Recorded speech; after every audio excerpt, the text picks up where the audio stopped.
অনেকে আছেন যারা সৌদি আরবে নতুন আসেন, আসার পরে কফিলের সমস্যা বা কোম্পানির সমস্যার কারণে কোম্পানি থেকে বের হয়ে যান।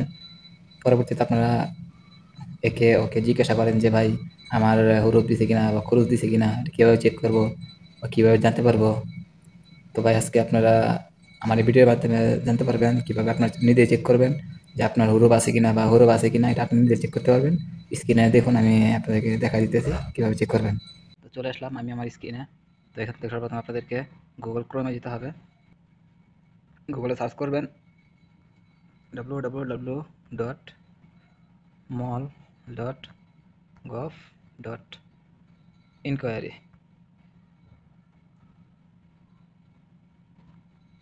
এটাতে সার্চ করার পর আপনার একদম সর্বপ্রথম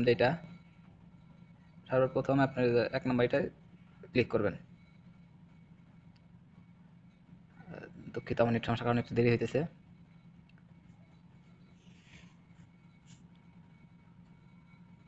তো এটা আসার পরে আপনারা দেখতে পাচ্ছেন এখানে আপনার বর্ডার নাম্বার, ইকামা নাম্বার, পাসপোর্ট নাম্বার দিয়ে যেকোনো একটা দিয়ে আপনারা চেক দিতে পারবেন।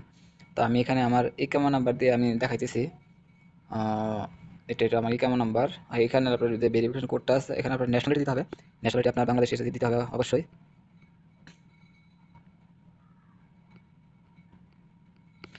বাংলাদেশ কোথায় বাংলাদেশ, আপনারা লিখে দিবেন, তাহলে আশা করবে বাংলাদেশ। তারপর আপনারা ভেরিফিকেশন কোডটা সেম টু সেম দিবেন, 199117 দিয়ে রিসার্চ দিবেন। এটা দেওয়ার পরে আপনারা দেখতে পারবেন যে সরি, এটা ভুল হয়েছে। এটা আমি আবার দিতেছি, 617901, আবার দিতেছি। এই দেখেন এখানে চলে আসছে। এখানে আমার অন দা জব, এখানে অন দা জব মানে আমার কোনো কিছু নাই, আমার ঠিক আছে, আমাকে হরুপা দেয় না, খরচ দেয় নাই, ঠিক আছে। তো আপনারা এভাবেই চেক দিতে পারবেন যে। আর এখানে যদি আপনার অ্যাবসেন্ট দা ওয়ার্ক লেখা থাকতো তাহলে মনে করতেন যে আপনাদের হরুপ দেওয়া আছে, ঠিক আছে। তো এভাবে চেক করবেন যে আপনার ইকামাতে হরুপ বা খরচ আছে কিনা। ধন্যবাদ, সবাই ভালো থাকবেন।